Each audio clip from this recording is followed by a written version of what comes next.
नालो ॿुधायो पुत्र। नालो मुंहिंजो इरशाद अली आहे। यको डॉक्टर मूंखे दिलजा ॾेई ॾेई हाणे चवनि था छोकिरो तव्हांजो शौक़ु थी वियो आहे। हे मंझंदि लाइ सुबुह लाइ हिते वेठा आहियूं यको दिलजा दिलजा दिलजा बाबा तव्हांखे सम्झ में नथी अचे तव्हां जवाबु ॾियो। छोकिरो किथे आहे उहो? जी छोकिरो किथे आहे? छोकिरो हे पियो आहे हाणे था चवनि त बाबा असांखां ॻाल्हि माना छोकिरो गुज़ारे वियो आहे। हे सुबुह लाइ बाक़ी असांखे छा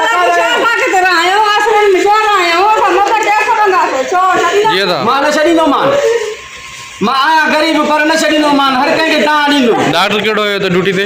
डॉक्टर हेॾे मैडम हुई हिते हाणे डॉक्टर ॾिसी वियो आहे चई त बाबा हाणे असांखां ॻाल्हि चढ़ियल आहे हाणे जो चढ़ियल आहे मां हाणे हिनखे बोते खे छा कयां मुंहिंजो पुटु आहे मां छा कयां हाणे ॿुधायो बाबा।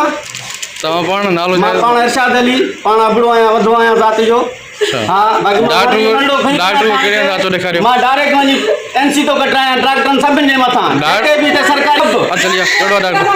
डॉक्टर खे बदिराईंदुमि डॉक्टर खे बदिराईंदुमि मां न छॾींदुमि। ॾिसो चए छोकिरो ख़ौफ़ थी वियो आहे। अरे पोइ अॻोड़े बाक़ी छा कमु मूंखे चयो तो दिलजाए कर तूं तेॾी महिल जवाबु ॾियां मुंहिंजी मर्ज़ी मां काॾे बि खणी वञा उहो मुंहिंजो मक़सदु हो न। डॉक्टरनि हराम जूं पघारां था खाइनि नाजाइज़ी कई वेठा आहिनि ग़रीबनि सां नाजाइज़ी एॾी नाजाइज़ी आहे। हे डॉक्टरनि हे खणी पंहिंजी हराम जी पघार था खाइनि बसि टाइम पूरो था कनि न छॾींदोमांव मां सभिनि खे बदिराईंदुमि। अॻ में बीठा तेॾी महिल न पिया चवनि त साईं तव्हांजो नंढड़ो मरीज़ आहे या ख़तमु आहे या कमज़ोर आहे या असां वटि खणी वञो हे डॉक्टर साहिबु आहे साम्हूं वञे थो ॿियो बि मुंहुं ॾेई नथो ॻाल्हाए। सर डॉक्टर साहब हे तव्हांजे लाइ चवनि था त हिन डॉक्टर खे असांखे ॾिनो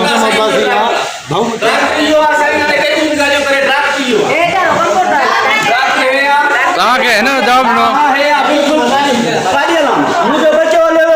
हल हल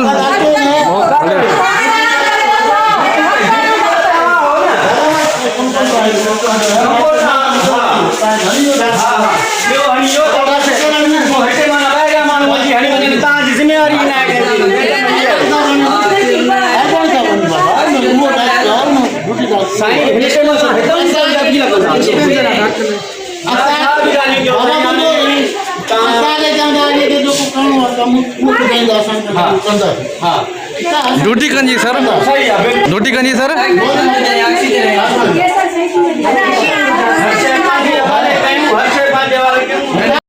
जी हाणे तव्हां छा चवणु चाहियो था? बाबा मुंहिंजो नंढड़ो ॼायो बि सही हुयो डॉक्टरनि जी वजह खां मुंहिंजो नंढड़ो गुज़ारे वियो आहे। डॉक्टरनि चयो बाबा सही आहे सुबुह जो 9 बजे खां वठी आयल आहियां मथां 2 था थियनि जॾहिं मुंहिंजो नंढड़ो गुज़ारे वियो आहे त पोइ था चवनि बाबा हाणे तुंहिंजो नंढड़ो गुज़ारियल आहे। अब गुज़ारियल आहे त सुबुह लाकू तव्हां काॾे विया हो? सुबुह लाकू तव्हां असांखे छो न चयो?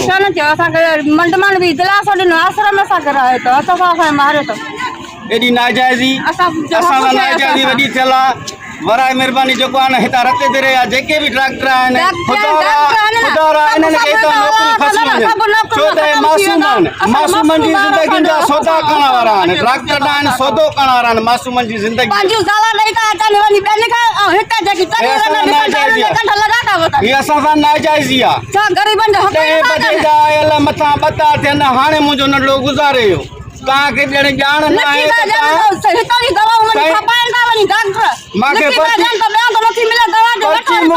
पर्ची मूंखे कटे ॾिनऊं चई बाबा ॿाहिरां वठी आहे ॿाहिरी सॼी रोड जा सभु स्टोर लियाम चई बाबा अंदरां दवा मिलंदई ॿाहिरां न मिलंदई। अंदरि आयासीं त बाबा असां वटि दवा कोन्हे का। अरे दवा कोन्हे त सरकारी अस्पताल छाजे लाइ आहे?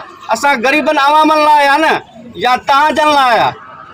जी सर सभु खां पहिरियों पंहिंजो नालो ॿुधायो पोइ इहो मसइलो ॿुधायो जेके तव्हां ते इल्ज़ाम लॻो आहे जी दा पेशेंट आयो असांजे ॻाल्हायो न्यू डिलीवरी का पेशेंट आयो जी सर जो माना जेको आहे साइनोसिस में ठीकु आहे ऑक्सीमीटर जीअं ॿार पैदा थींदा आहिनि असां हुनखे फौरन जी असांखे माना डिलीवरी थी आहे चेक कयो ॿार जी एडमिट वग़ैरह त असांखे ऑक्सीजन न ॾिनी ठीकु आहे। ऑक्सीजन ॾींदी ॿार नॉर्मली जेको साइनोसिस में हूंदो आहे थोरो पुठियल हूंदो आहे ऑक्सीजन करे वेंदो आहे असां हुनखे ऑक्सीजन वग़ैरह ॾींदे जेके मैनेजमेंट उहा ॾींदी असां हुनखे ॿुधायो त ॿार जेको बि आहे कलाकनि में चढ़ी वेंदो इलाज गैस जो प्रॉब्लम आहे ऑक्सीजन जो ऑक्सीजन हुनखे ॾिनी अथई असां ईअं न आहे त हुनखे इलाज वग़ैरह न असां पंहिंजो मुकमल इलाज हूंदो पंहिंजो ॾिनो अथई बाक़ी हाणे इलाज में ठीकु आहे।